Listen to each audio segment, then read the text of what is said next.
synopsis here. A short kid from a Canadian army base becomes the international pop culture darling of the 1980s, only to find the course of his life altered by a stunning diagnosis. The actor, who is an incurable optimist, is forced to confront an incurable disease. So it is still a Michael J. Fox movie. And this is basically the documentary of Michael J. Fox's rise and his ongoing battle with Parkinson's disease. So we've both watched it. We're gonna give you our review now. I'll kick us off by saying that I thought it was one of the hardest documentaries I've ever watched. I think. Yeah. And not saying that it's not bad in any way. It's a fantastic documentary, and it's. I feel like if you have any sort of memory of Michael J. Fox's movies, you know, he was and I think this is lost on people because obviously if you're of a current or if you're of a certain generation, you may know him from the Back to the Future films, really, but not much else. But when you actually watch the documentary, you kind of realise just what a huge star he was. Yeah. And obviously his health issues, which was obviously a massive surprise with his age and Parkinson's disease being a disease that's normally kind of associated with an older person. It shows how he's battled through it, and he had his downs. He turned to alcohol amongst other things.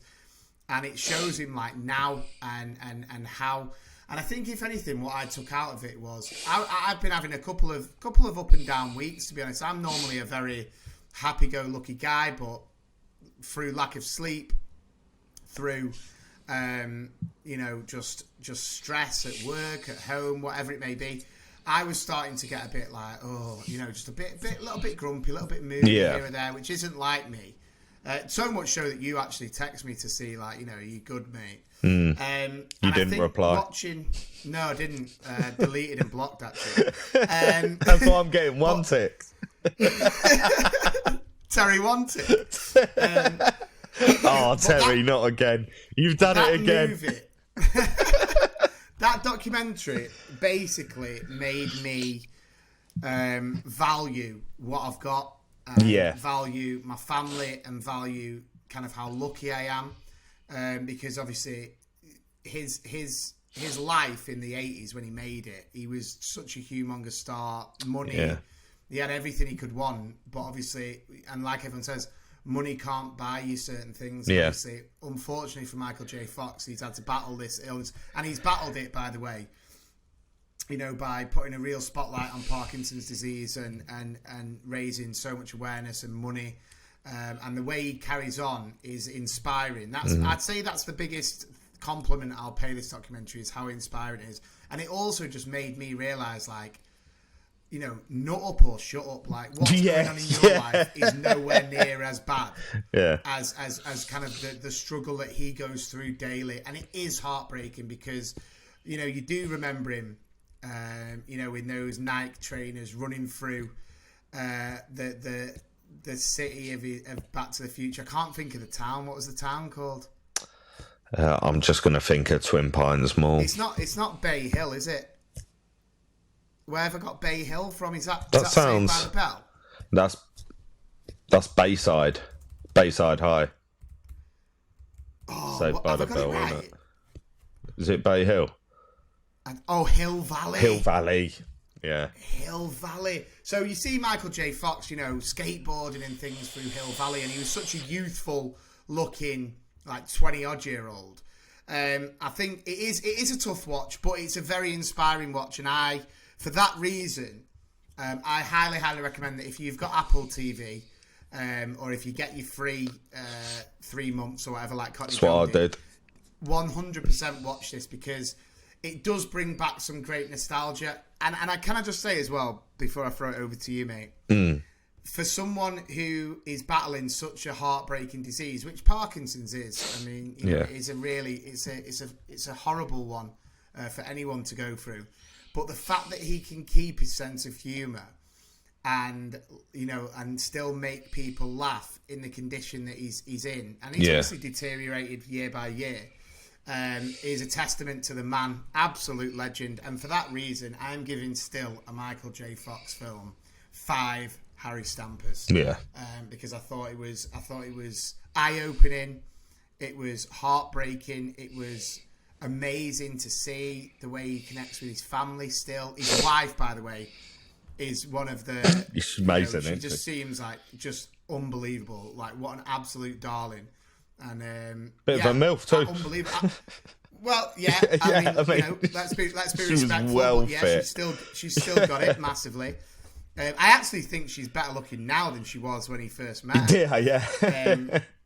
But I love the story of it. Sorry to interrupt you, but it tells the story of how they first met and how basically she put him in his place. And it is such a good, what a great meeting story that was. Brilliant, yeah.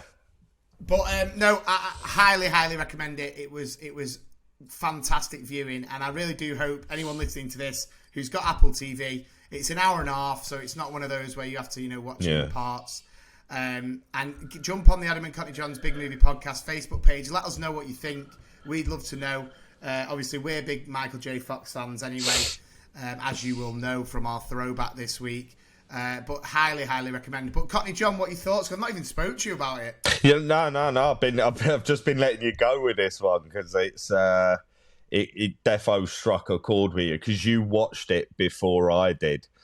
And you were just like messaging me, like, just watch this. Not even about the podcast. You were just like, watch this. It's amazing. Like the way it's heartbreaking, but inspiring, like you said, at the same time. And it's one of, again, like you said, very difficult to watch. Very, very hard to watch.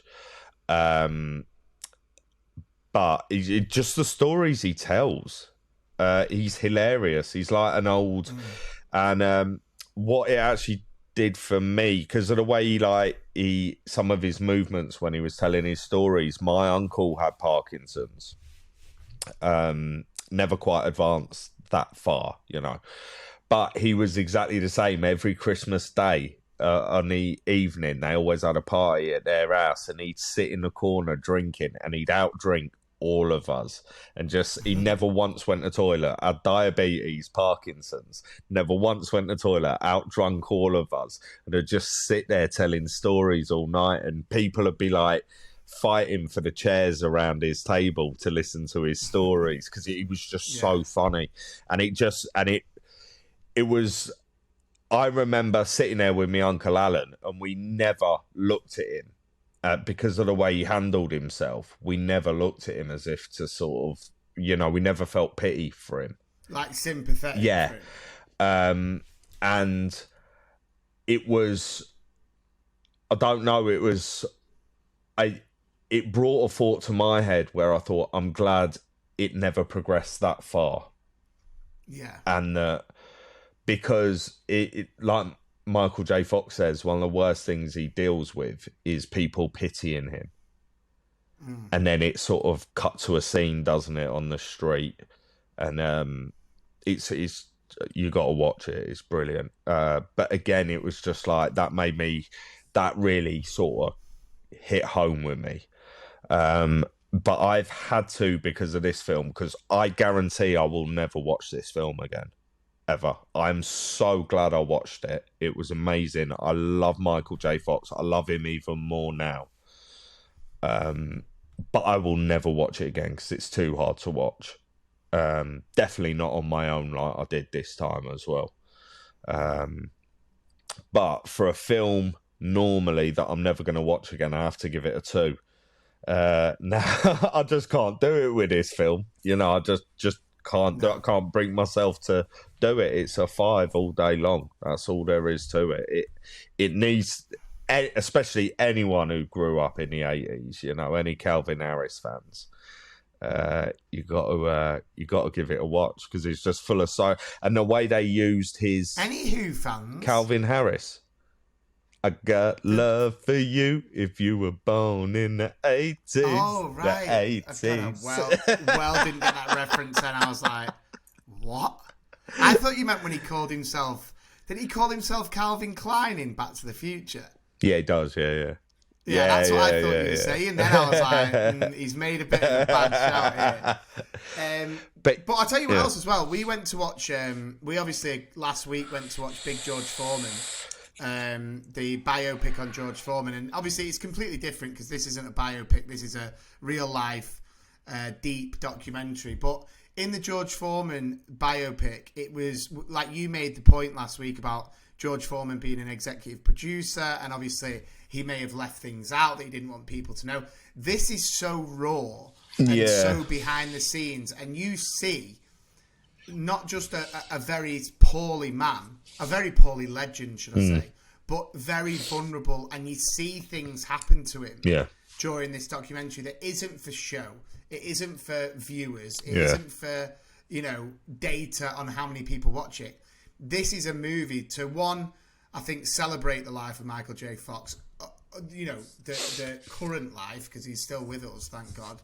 But it's also to put a spotlight on that, even if you are hit with a horrible disease like Parkinson's or anything, in and around that you can still live your life and you can still make a difference. And I think that the message through it, for anyone who potentially is getting down or is struggling with something like that, or family members with something like that, I think it's quite inspiring in that way as well. So your 5, my 5, still a Michael J. Fox movie documentary on Apple TV gets a big thumbs up and a 10 from Adam and Cockney John this week.